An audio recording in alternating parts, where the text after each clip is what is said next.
All right, thank you for being here tonight for our joint candidate forum between Pensacola Young Professionals and the Greater Pensacola Chamber of Commerce. Thank you again to PYP for co-hosting this with us. Thank you all for being here tonight. Obviously, elections are very important, and we've got some great races happening this year. So we really appreciate you being here to be a part of this. Just for some general awareness, these are being live streamed on social media platforms, so these will be out there as well. And we look forward to hearing from our candidates. I do want to point out a few elected officials that are here tonight. We have Sheriff Chip Simmons. We have Vicki Campbell from ECUA District 1. And did I miss anyone? Well, no, he's a candidate. He's going to be up here. So, oh yeah, Judge Burgash. Judge, thank you for being here. Right. So, oh, and I did not see Representative Alex Andrade. Thanks for being here. And Jilly. So a few rules of the road before we get started. So we're doing all the candidates for each race up at the same time. So we'll have county commission first. Every county commission candidate in all three districts will come up and sit up here. You have microphones behind each of your stools, so just grab those when you get up there. We'll have the district, we'll start District 1 and then just as kind of fill in as we move down. And we'll jump each race or each district as we ask each question. Each candidate will have a 2-minute opening. So you give just who you are, your bio, why you're running. And then once we get into questions, we'll have 4 questions for each race, and you'll have 1 minute for your response. Just so you know, so to keep us on track, we will have at 20 seconds, the yellow sheet of paper will come up. At 10 seconds, the red-pink sheet will come up, and then as your time expires, we have a lovely bell that'll ring obnoxiously, and that'll make sure you know that your time is up. So with that, ask all the county commission candidates to come up, fill in, and we'll give you your 2 minutes to introduce yourselves.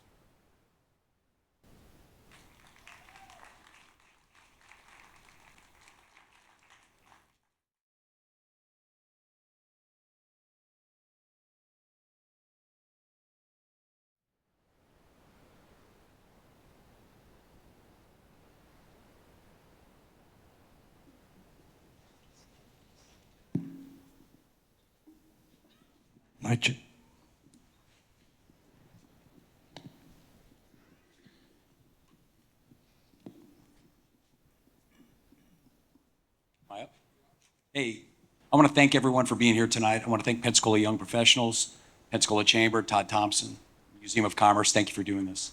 My name is Jeff Burgash. I'm currently your District 1 County Commissioner. It's been the greatest honor of my life to serve the citizens in this community, where I grew up as a young kid with my brother, living in a trailer on Valdosta Street till we were both adopted.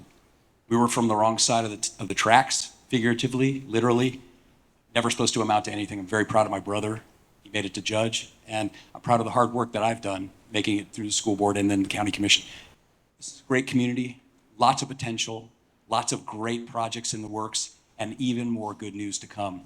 I appreciate everyone being here, but especially I appreciate my lovely, beautiful wife, Sally Burgash. She's the greatest. She's been a saint in my life. Without her and my 3 kids, I just don't know where I'd be. So I'm proud to be here, proud to be on the ballot. I would encourage you to go to my website, jeffburgash.com. I've completed a strategic plan. It's called 24 Forward Escambia. I did that utilizing input from citizens that I've met going to thousands of doors, door to door. So look forward to a lot of great things. And by the way, breaking news today, in District 1, Escambia County, we just got a $240 million appropriation to fully fund the Beulah interchange. It's been a 7-year evolution. Thanks to Senator Broxton, thanks to Alex Andrade, thanks to Michelle Salzman, the state legislature. That's going to be a great game changer for District 1. So thank you for allowing us to be here. Appreciate it.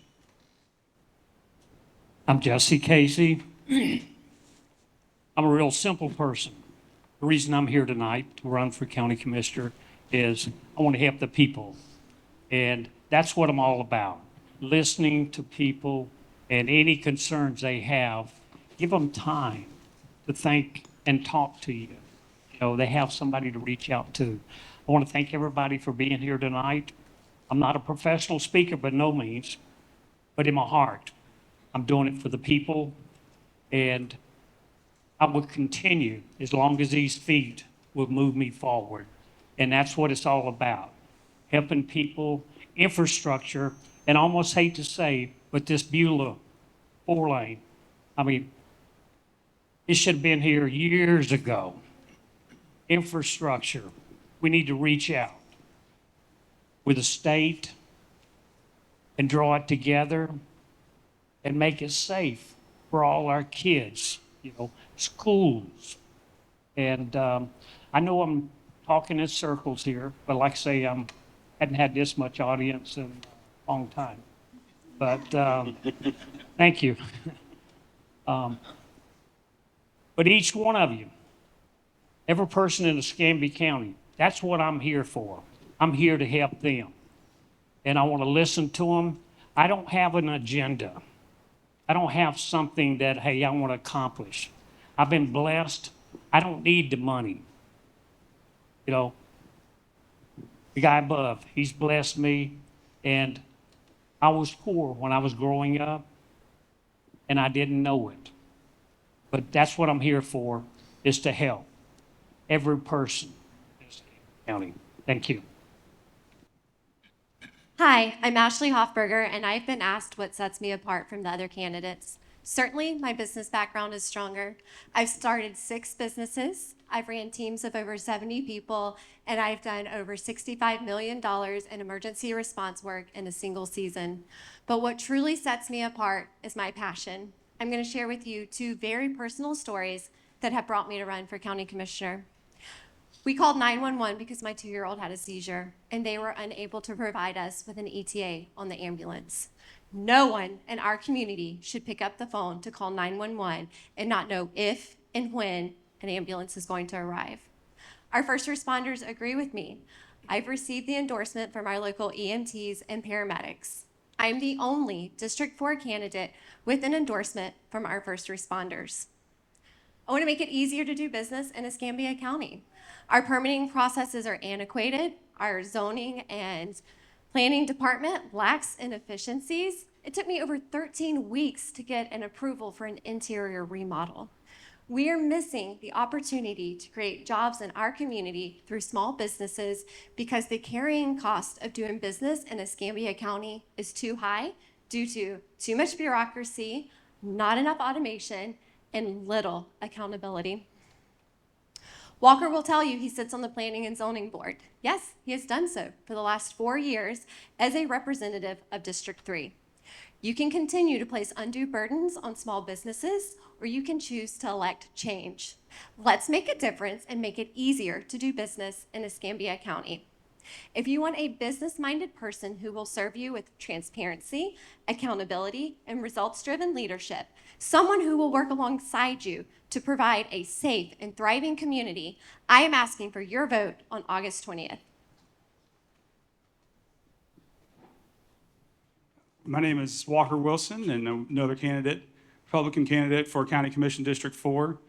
I grew up here in Pensacola, moved here when I was a young kid, and went to kindergarten through 12th grade in District 4 schools. After that, went off to Auburn University for college and did what I think many of us in PYP used to call the Pensacola pilgrimage, where we moved off to another city and then came back home after a few years.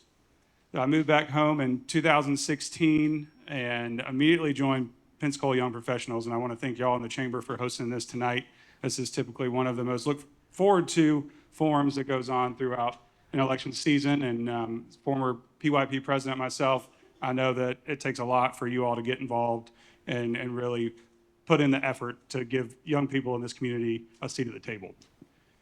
And Joining PYP, I met some great friends along the way, started a nonprofit called On Bikes Pensacola that we've been running since 2016, where we raise funds and give bikes to kids in this community for Christmas. And we've given away about 4,000 bikes to kids in this community since 2016, and I'm proud to have done that with a small group of folks that I did meet in PYP. I'm running because experience matters and effectiveness matters. We need somebody that can get in this job and be ready on day one. And I feel like I'm that person. I feel like I've had the experience serving on the planning board as the executive director of the Downtown Improvement Board and running my own small business for the past 12 years, that I've had the experience that'll lead me in the right direction to get ready to go on day one as serving as the next county commissioner for District 4. And I think that's evident. Today, I was proud to get the endorsement of Representative Alex Andrade, and met him and his wife Jessica in PYP when I first joined this organization years ago. And so I'm thankful for that. And we're going to need great relationships at the state. There's a lot of money that this community needs to draw back from the state, and I certainly feel like I'm the best prepared to do that, and look forward to doing that in this role. And I want to ask for your vote on August 20th. And you can visit votewalkerwilson.com to learn more about my campaign. Thanks so much. Pensacola Young Professionals and members of the Chamber of Commerce, good evening. My name is Buck Mitchell, and I'm running for County Commissioner, District 4. I'm honored to stand before you today. I believe that our future depends on the strength and vision of our young professionals and our vibrant business community. Our district, and indeed our county, is at a crossroad. We face significant changes, but we also have incredible opportunities. Our young professionals are the backbone of our future and prosperity. Many of you know my story. For the last 3 decades, my family and I have run Seville Quarter and the District Steakhouse in downtown Pensacola. I once was a young, up-and-coming professional, and I've learned many things along the way in business. My children now are young professionals entering the workforce in this crazy world. My 35 years of owning a business has taught me that we must create an environment where business can thrive and where innovation is encouraged. I will work tirelessly to attract new businesses to our area, support local entrepreneurs, and ensure that we have infrastructure in place to sustain growth. This means investing in technology, improving our transportation systems, and streamlining the regulatory process to make it easier to start and grow a business here in Escambia County.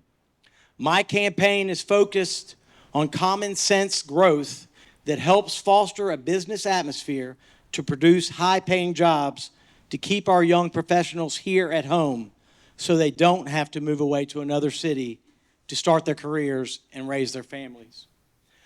I will champion policies that will promote affordable housing options, reduce barriers for first-time homebuyers, and ensure that our housing market is inclusive and fair.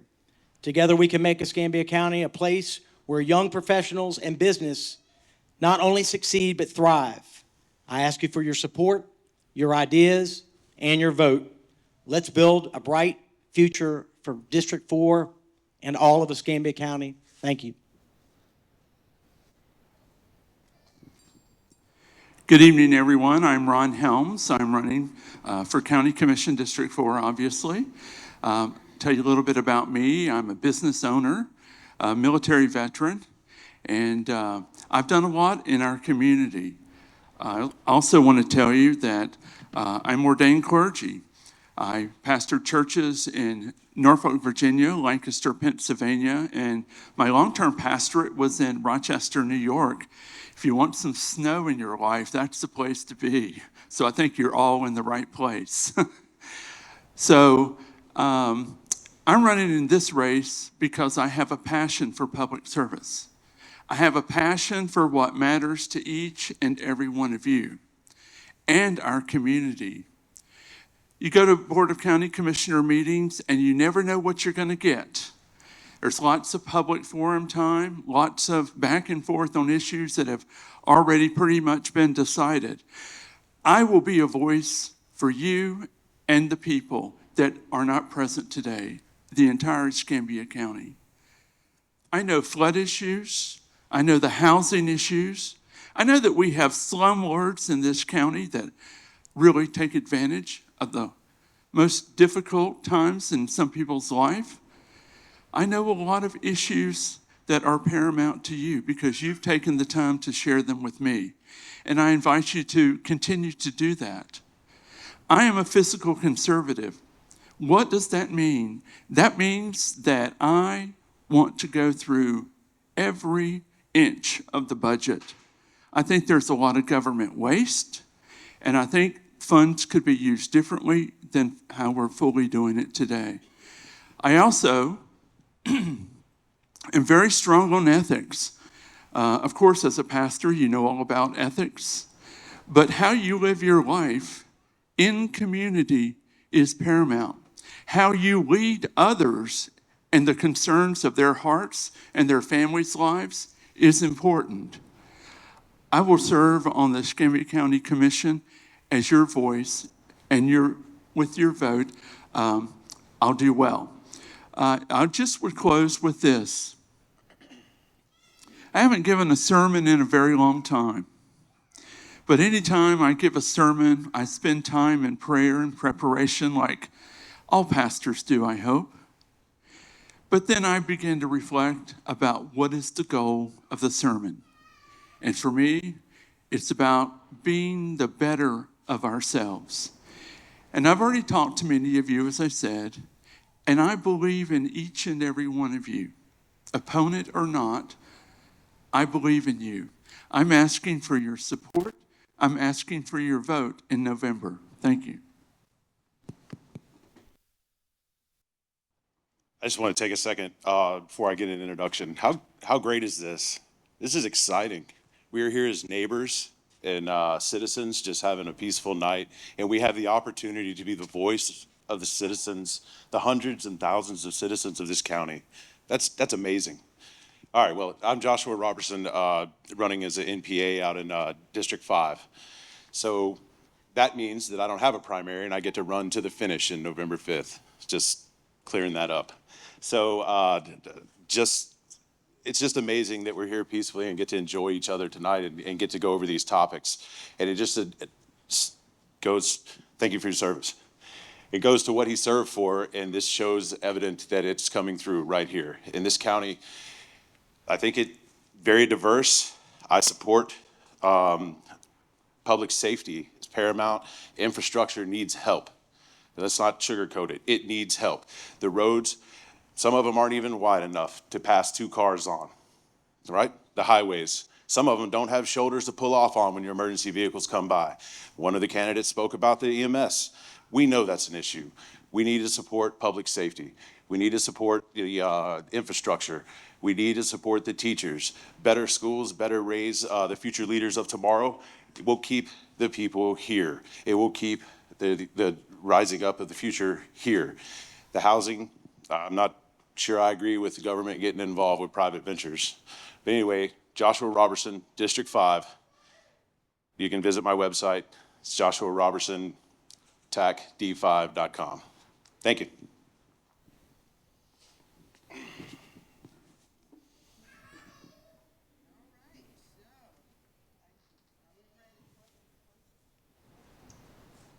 So are you ready for the first question? Yes.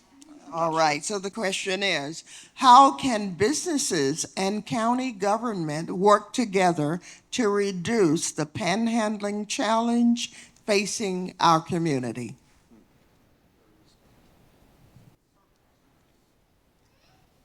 Thank you so much for that question. I appreciate it. I believe that people panhandle out of desperation, and we have got to create a path to them from where they currently are to their next step in life. I don't think you should be homeless in Escambia County. I think it's a result of something terrible that happened to you, and as a community, we have to rally around those people. But we have to make that a clear path. We need a low barrier shelter for these people to go to. That's going to be really expensive for the county to foot. So we can work on private-public partnerships.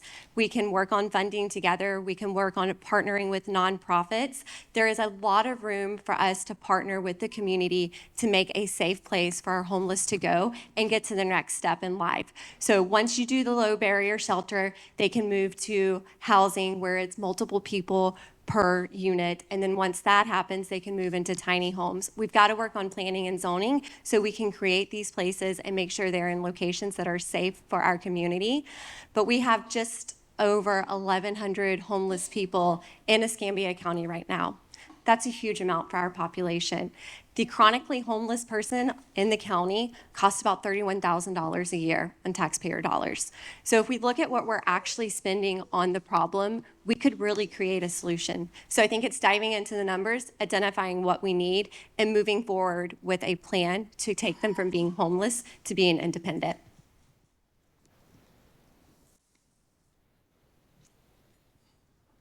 All right. Well, cities and counties all across the state are going to have to do something after the legislation got signed by Governor DeSantis, where it's going to be illegal to camp or sleep on public property or in parks or sidewalks, whatever it may be. But counties and cities have to have somewhere to take these individuals to. So a low barrier shelter is certainly one of those options that has some wraparound services in it, with some workforce development, mental health, or drug addiction recovery. And there's a part of me that obviously feels bad for the individuals that are out on the street panhandling and they're homeless and have ended up on hard times. And the other side is, how do I weigh that with the fact that, is it the responsibility of the Escambia County taxpayer to foot the bill to fix the problem? We do have reports of other cities and states that are sending homeless individuals here, whether that from not this area, they come and drop them off. We have had reports of that here in the city, and we've seen that in the downtown area. And I've been hearing about this problem for 3.5 years that I've been with the Downtown Improvement Board. One thing that the city passed and the county has this in place too is that panhandlers aren't legally allowed to take anything from a moving vehicle that's in traffic, or even if they're sitting at a stoplight. And so we've seen that help initially downtown, but we've seen another wave of individuals come downtown that are asking for a handout on the sidewalk. The county needs to invest in a low barrier shelter, again, with mental services included into that project, and alcohol and drug addiction recovery as well, so we can help tackle this problem at the root. Well, I'm a first impression guy, and when you come off the interstate as a tourist or a guest to our town, and the first thing you see is Blythe and panhandling and homelessness, it certainly doesn't make me feel safe, and certainly isn't helping our economic development, which are the two most important things: making sure our citizens are safe and feel like they belong. So what do we do about that? First of all, well, we work on the details. Not everybody who panhandles is homeless. Some of them make a lot of money standing out on the corner with not having a job. Certainly, it's a small percentage of them. Most of them, need that extra money to get to the next day, to get food. And our services around town, we have a lot of great organizations that we should be able to push these people to and make sure that we are taking care of them. Also enforcement, making sure that that we give the sheriff department the tools and back on and when they have to make a decision. It's not good on the sidewalk, and it's certainly good for our development here in Escambia County. We are a compassionate town. We give back. I personally do more charity events than most people for the last 35 years. And I know that this town has a heart, and we certainly want to look out after anybody who is in need. And certainly if you drive around Beggs Lane or any of the other areas in town, you know that there is a need. But there has to be safety. People standing in the middle of the streets, it's not safe. They're walking out in the middle of the street, sleeping on the sidewalk, not safe. So We need to get them in the right services, and we need to make sure that we are compassionate in taking care of them. Well, he must have read a little bit of my notes. Panhandling and homelessness is a huge eyesore in our town. I have great compassion for people in time of struggle. I'm a business owner. It has been more times than I can count that we've had someone on our front porch or side porch overdosed and in need of help. But you got to be careful. We're not professionals as business owners of dealing with people who have overdosed. So we call for help. I'm thankful to the Sheriff's Department and Chip Simmons for always making sure somebody's there when we need them, to help get them to the next step of where they need to be. Sometimes that means give them Narcan to bring them back to life that's left in them. Sometimes it's take them to the hospital. And sometimes it's just picking them up and telling them they've got to be on their way. That's one way of holding them accountable. Homeless people in this town can tell you where every good place to eat is located. Every place. And just because meals are free doesn't mean they aren't good to eat.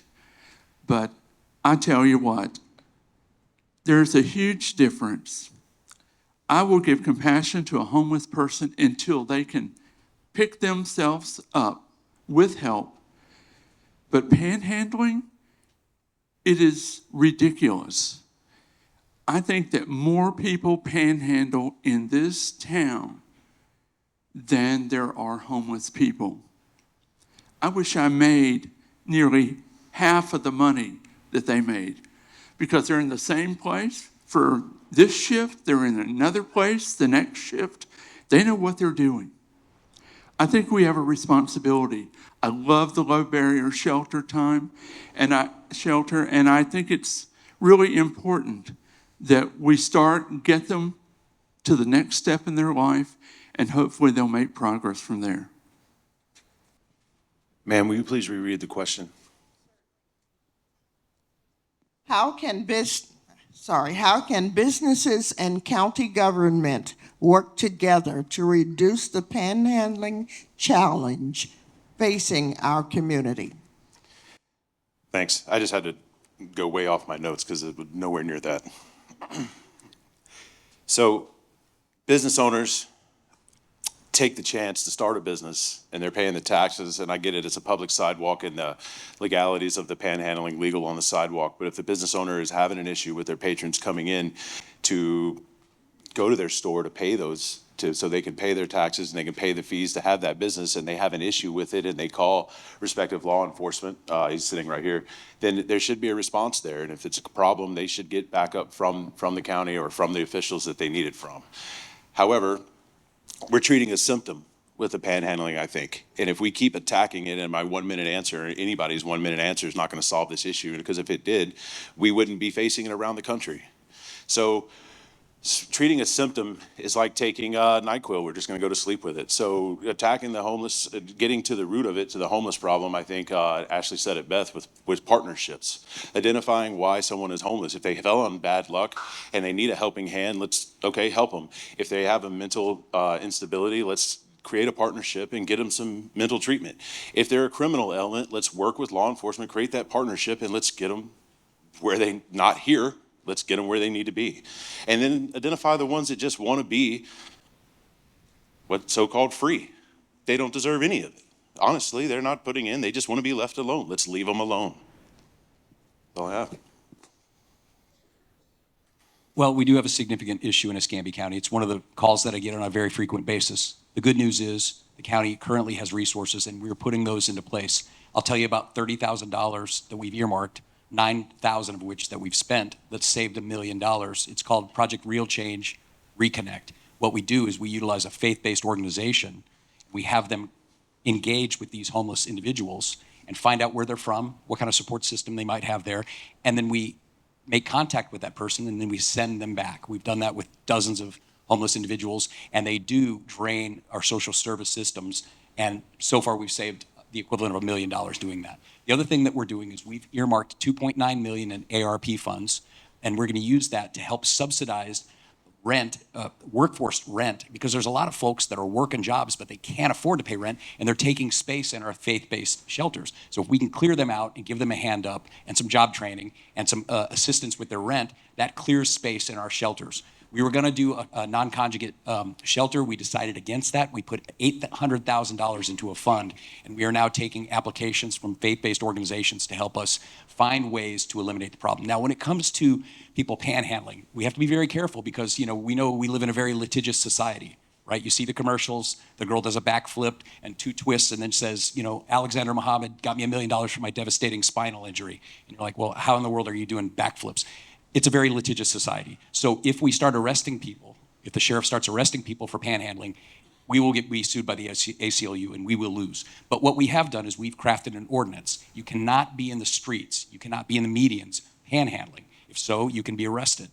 And it's such a good ordinance that the city, God bless them, they took it and mimeographed it and changed the words and implemented the same thing. So we're doing that. We've got a number of faith-based organizations that feed the homeless. The thing is, the poor will always be with us. That's biblical, right? So we have to be compassionate. We're a compassionate community. I know sometimes that works against us because the word gets out, right? And then people come here from other places. But I think it's an approach we have to take. Now, final thing that I'll say as I run out of time. Grant Pass versus Oregon, Supreme Court, Grant Pass Oregon versus Johnson, Supreme Court case was just decided. Cities can penalize, municipalities can penalize folks for sleeping. That's something we're gonna have to contend with because on October 1st, House Bill 1365 becomes active. And we have to start taking care of the folks that are sleeping in the public. If we don't, come January 1st, businesses and individuals can sue the county. So it's something we're planning for. Thankfully, we have Liz Kissel on our staff working very hard. We have a lot of strategies we're implementing, so stay tuned for more of those. But I'm gonna be supportive, and the good news is we do have some resources. Also, I would be remiss if I did not say we have our central intake facility too, which Michelle Salzman and Alex Andrade were very instrumental in getting us, and that helps us because a lot of these folks have untreated, undiagnosed mental illness, and they're out in the streets. So at least now we have a place to take them, so they're not taking space in our jail. Thank you. I was poor growing up, didn't know it until I was an adult, never was homeless, but there's places to go that are funded, and we educate them to go there. Nobody is above the law. What I'd like to see is our sheriff's department, they have the funding so they can, anybody that breaks the law, whether it's me or anybody else out in the middle of the road, they have the funding to keep everybody safe. Our children, I've noticed there's big camps right next to our schools. There's something wrong with that. Used to, in the earlier days, only thing we had to worry about was our women, and they lived to tell about it. Nowadays, we have to worry about our boys and our girls, and they might not be here later to talk about it. Fund the sheriff's department so they can, anybody doing anything illegal, they can address that. Thank you, candidates. Next question. How can business and county government work together to establish more attainable housing for our workforce?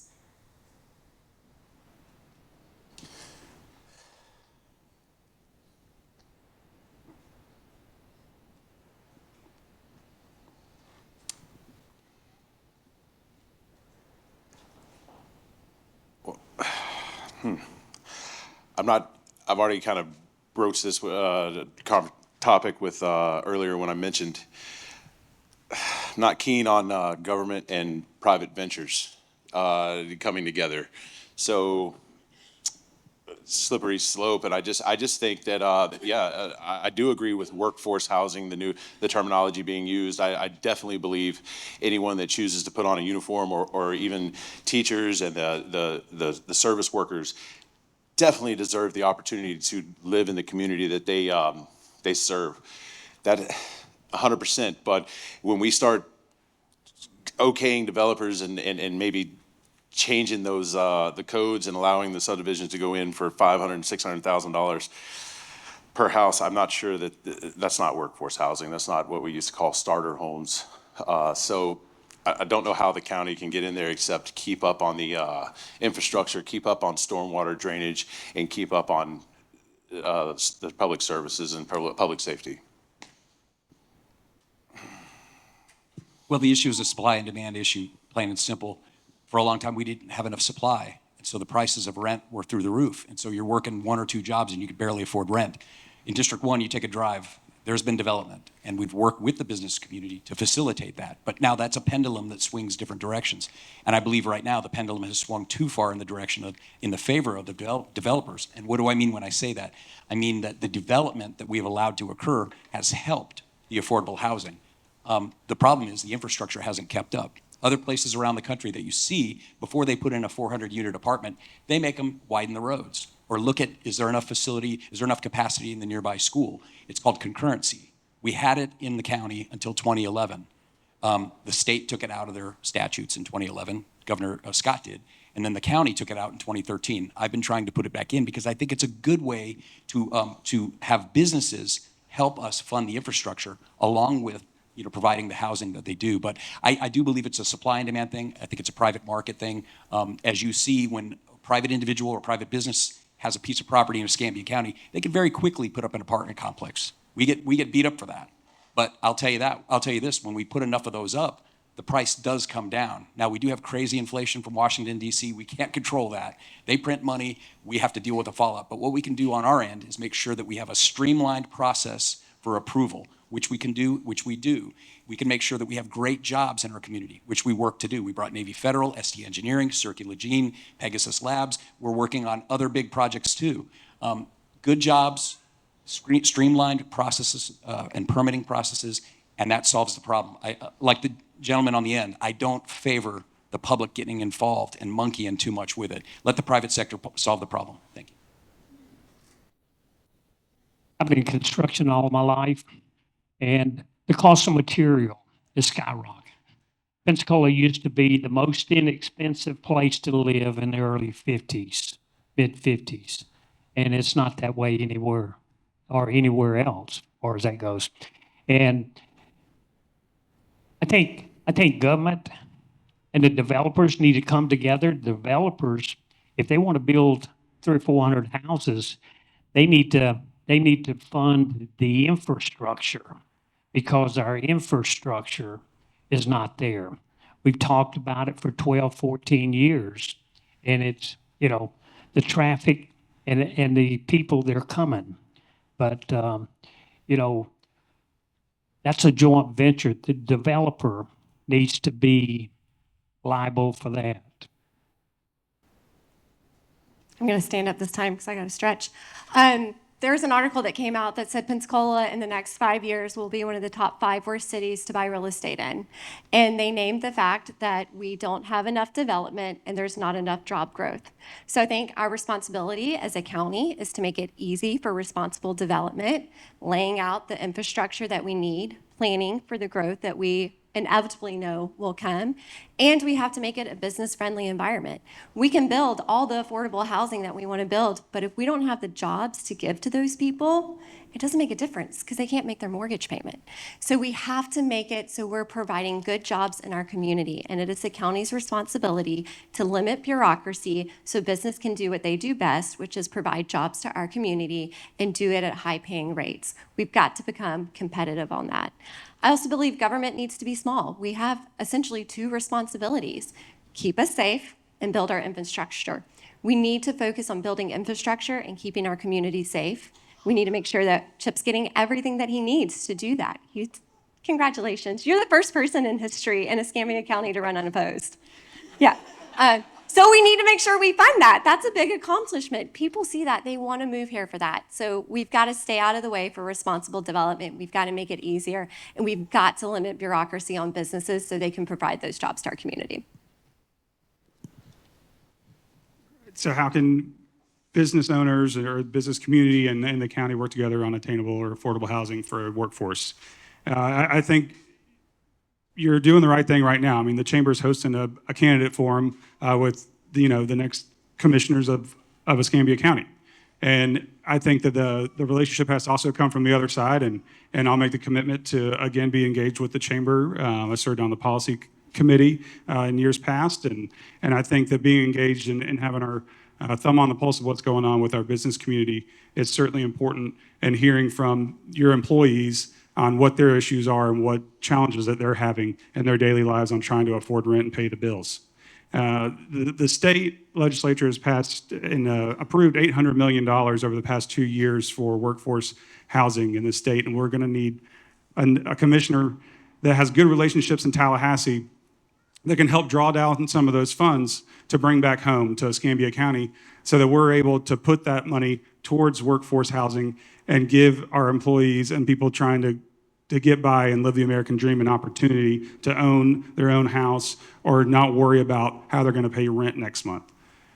We need more inventory. We see it all the time. That's why rent's so high. Look at downtown. There was one apartment complex down here for so long, and they finally have some competition and probably some more coming. And so again, competition is a good thing, and I think that will drive prices down. And again, look at Live Local Act that the city of Pensacola is using with the development that's going in at the Wahoo Stadium, where these developers are able to override height restriction requirements put in place by the county and city, but to do so, they've got to have a percentage of those units that are 80 to 120% AMI, or the average median income of the municipality that they're building in. And to me, that's another step forward that the state did to help out the workforce and being able to attain housing in this state. And I think Escambia County is on the right track, and I promise to be there alongside you as we move forward. Thank you. Well, affordable housing in Escambia County is a misnomer because it's really, there isn't much. My son is about to be 25 years old, and I don't know if he'll ever be able to buy a house in Pensacola. We want to talk about, workforce housing and low-income housing, normal people housing, first-time home buyer housing. Escambia County is growing like crazy. It is a supply and demand issue. That's the way the market works in the capitalist world, free society. Working with local government, making sure that we have some programs there. Working with the state of Florida, $800,000 certainly isn't going to fund the entire state to find affordable housing. But working with the contractors, making sure that the deals are there to be able to put it in place. It's a supply and demand thing, making sure that if we have a group that wants to come in and work and make sure that the prices are going to be kept stable, that we as a government are able to maneuver some zoning and some land use requirements to be able to open up some more housing. We have to encourage our builders to build and make sure that we're doing it in a common sense, compatible with neighborhoods that they're around, and making sure that we are making that easier. Government should not be put in the way to make building and businesses more difficult to put into place. We need to make sure that we are working together as a community to identify other houses. You have houses that are old and need some refurbishment, and that costs money right there too. So supply and demand and is such a big deal, and I'm worried that we are not going to be able to afford have a house that my son will be able to afford. It's very sad situation. Jeff, I agree with you. I support concurrency and think it's really important that we bring it back. It's a very complex problem, right? If it wasn't, we would have already solved it and gone on with our life. We need to think about quality of life at every pay scale. I'm a person who believes with any legislation that the county commission does, we need to at least consider quality of life. If it's not across the board fair for everybody that meets their needs, then we failed from the beginning. We need more affordable housing. How many of you have heard that at least 10 times? A lot of you. we need workforce housing. That means we need people to have a place to stay and live their life at their level with an opportunity to rise, whether it's a promotion at their job, whether it's a pay raise, anything.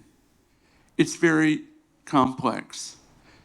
We also need to look at developers who overpromise and underdeliver. I like the idea of what's proposed at Wahoo Stadium, as long as the affordable housing aspect is affordable. Right now, we have families, young families, they've gotten their degree at UWF or elsewhere, and they have their first house. So excited until they get their insurance bill. And then, oh my God, Mom, Dad, how am I going to pay for this? I can't. And they're right. It takes a lot of family sacrifice. We've got to work with our state partners as well to bring down some relief for insurance rates. We've also got to make sure that we have enough housing stock for people to live and build our county in a way that keeps us on the up and up. I think we can do that. And I will, as a county commissioner, make sure. Kelly, so thank you for your answers. What would you suggest the county do to help new businesses navigate the cumbersome permitting process to get up and running faster? Do I need to repeat the question? Are you clear? Okay.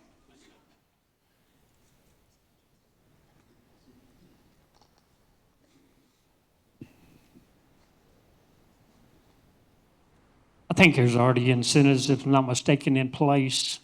And like Navy Federal, for instance, if I'm not mistaken, when they came, they got a tax break for creating jobs. And I think continue doing that. And, you know, we probably need to look for other avenues like, you know, actually, we don't want an automobile factory here. You know, but any kind of factories or something like that that creates jobs and good health insurance that could provide income and health insurance for families throughout. You know, I think that would be excellent there to go in a different avenue because, you know, construction over the years, around Christmas time, everything shut down and you didn't start back to work till January. So, you know, I think some kind of factories that creates a good environment for health insurance and longevity. So glad you asked this. So I own 3 laundromats. One of them is in Pascagoula, Mississippi. When we bought the laundromat in Pascagoula, Mississippi, I got an email that said, welcome to doing business in Mississippi. Here's a link, hyperlinked, with a phone number and an actual human to talk to in every single department that I needed to contact to do business in Pascagoula, Mississippi. The water utility company down to the cable company was listed there. It was so easy. Y'all, we are behind Pascagoula, Mississippi, and that is a real life story. Also a real life story from permitting and zoning. We were delayed, I mentioned earlier, 13 weeks for an interior remodel on a building that I owned. I still had to pay the mortgage. I still had to pay that outrageous insurance price. And the whole time it sat there empty because somebody was on vacation. Oh, I didn't see that. Oh, I'm so sorry. You have to wait another 2 weeks. We got held up in zoning and planning because they asked us, well, are you going to color in the directional arrows in your parking lot? Yes, great, write that down and you can come back in 2 weeks. Meeting after meeting, we had that held up. We lost out, I think we did the math today, on $150,000 in that 2 months. Somebody in here, I'm sure, does tax accounting and you can see what that would add up for the county. And we're missing that all the time because of the inefficiencies in permitting and planning and zoning. We've got to make it more efficient. We have to make it with less bureaucracy, and we've got to automate our systems. And I am committed to doing that because I have lived that nightmare as a business owner, and I know that we have other people who are giving up on doing business in the county because it's too hard.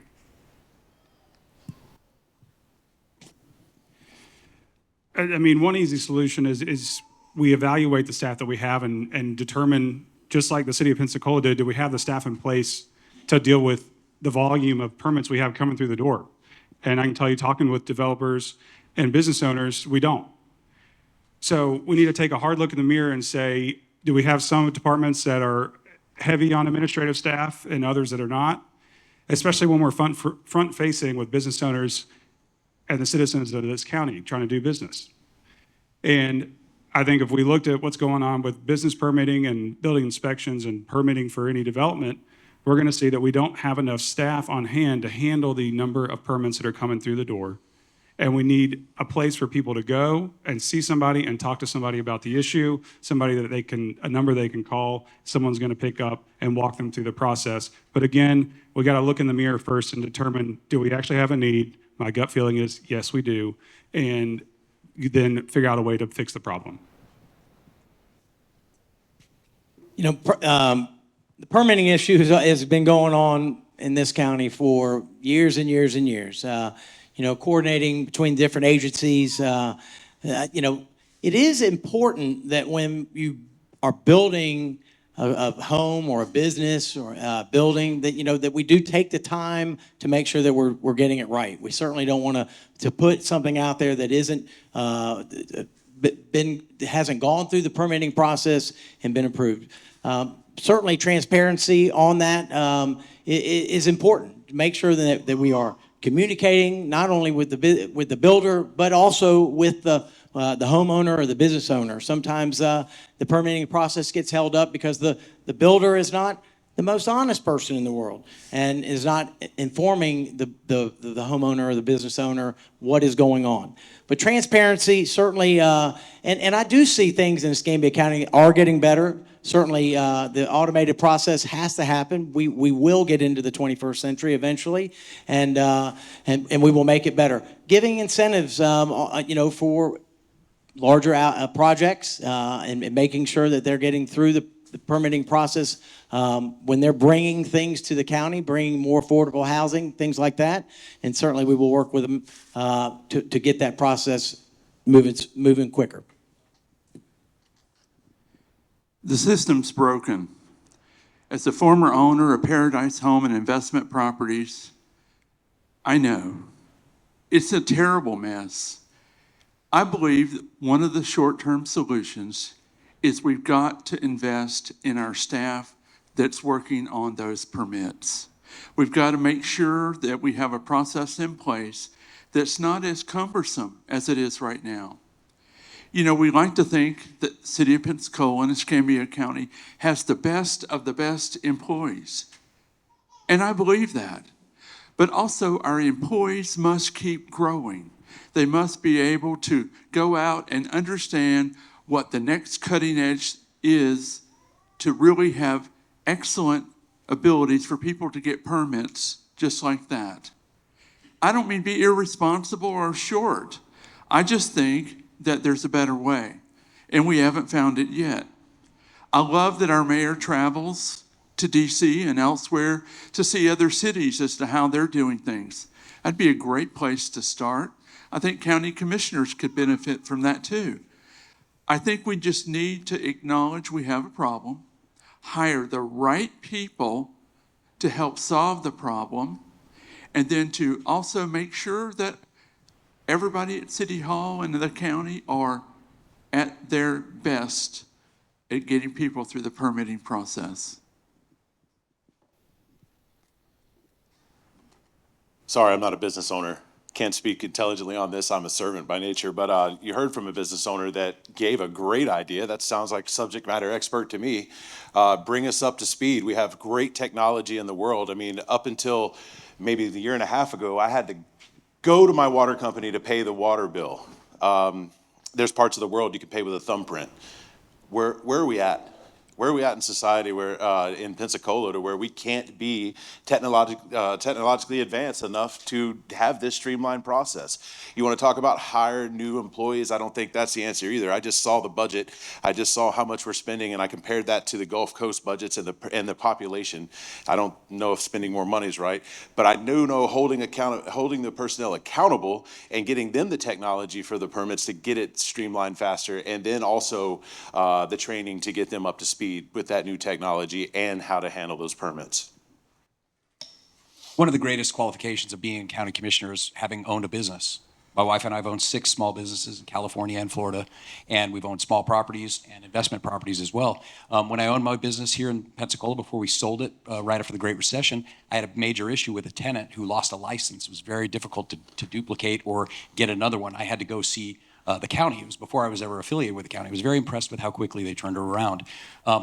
Fast forward a few years, I get on the county commission. There were still some antiquities. For example, they were using fax machines to give permits. If you were going to pull a permit to install a dishwasher, if you're a plumber, you had to fax it in, then you had to bring a check. You couldn't pay over the phone. A lot of those things we've eliminated, right? There's a lot of those things that have been eliminated. We hired a brand new guy in the building services department, Tim Tolbert. He's a rock star. But in a big organization like the county with lots of development, there's always going to be issues. And I can tell you, it's never fast enough for the developer, and it's way too fast for the residents. Just drive through District 1. Those guys can put up a subdivision like you can't believe, or an apartment. It'll never be perfect. We have great employees, very dedicated at work, but we're always looking to improve, and we are engaged in continuous improvement. Thank you. Thank you again, candidates. We're in the home stretch. Here's the last question. We value our military bases and want to ensure that they continue to operate well in the area. What are the most effective improvements around NAS Pensacola and that the county could take on? Well, certainly making sure that we have great relationships with our local military partners is vital. The military is a third of our economy, a third of our economic growth, but also they bring men and women to our town from all over the world, all over America, that come to our town and love it, and they give back to our town. Making sure that that the military, I have been on the Navy League board for 27 years, and making sure that Pensacola's partnership, and that we are talking to DC with partnership with the military, making sure that they do not forget about us, making sure that that our veterans are taken care of is so important. Our military, we just had the Blue Angel weekend. What a great weekend. And they bring so much economic development to our town. And, I will be fighting for our partnerships with them and making sure that we are always keeping them top of mind, the military. Thank you. I think we do pretty good. I think it's important for us to know that the military wants us to understand who they are as a people, and they want to be able to integrate into our communities. I think that happens pretty well. I think one of the best assets that we have is, as he said, the Blue Angels. What a great show they put on for us. But it wasn't just a show. It was excellence that they put on. One of my former commanding officers used to be CEO of the Blue Angels. In fact, he holds the current record. He's the only former commanding officer that served the Blue Angels 3 tours. That's because he was a commanding officer that believed in excellence. So if we try to achieve in our community vital ways to incorporate the military in all that we do, I think we'll be successful. All of us have a heart for the military. As a veteran, I go to the Veterans Memorial Park and I almost have tears. Sometimes I have tears. But it's about remembering who has made this community strong. It's about knowing who the military is that's serving here today. And it's about respecting them and welcoming them because they're here and they are in the greatest place in the world, whether it's aviation or whether it's a specialty training. Thank you. Well, I wasn't a business owner, but this one I got. So let's continue with the encroachment on NAS Pensacola. Don't forget we got Corey Station right here in Escambia County too. So they keep the encroachment away from the bases, let them feel like they still have that domain to themselves. Let's keep the infrastructure, let's keep that going and the flowing of the traffic in and out of the bases, right? Let's keep the infrastructure around. Let's keep the schools going and keep those pumping good, because when you bring your military, you're bringing their children too. They're going to become the coaches in your little leagues. They're going to become the coaches and the mentors in the schools. They're going to be part of your PTAs. You want them involved. They're going to be involved in the community.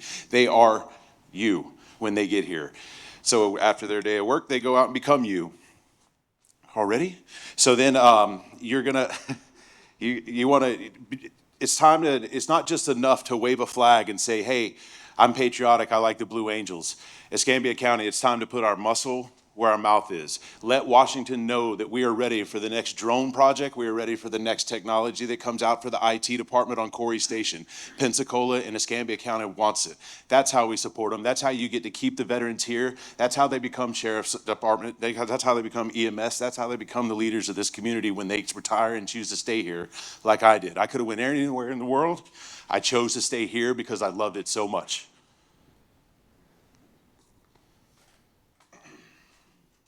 The military and their spending represents 52% of our economy, 52%.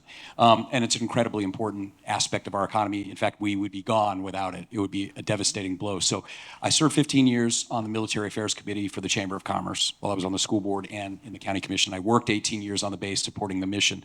So it's incredibly important. The most important thing the county is doing is working with the military on their APZ zones and making sure that we set aside enough area, enough land and conservation that we don't interfere with their training. As a matter of fact, just last week, we completed a very important land swap with the Navy. We set 27 acres in conservation. We were able to keep possession of it and utilization of it, but we will never allow any more building on it. In exchange for that, we got 5 acres from the Navy where we're going to build a brand new fire station on Bower Road.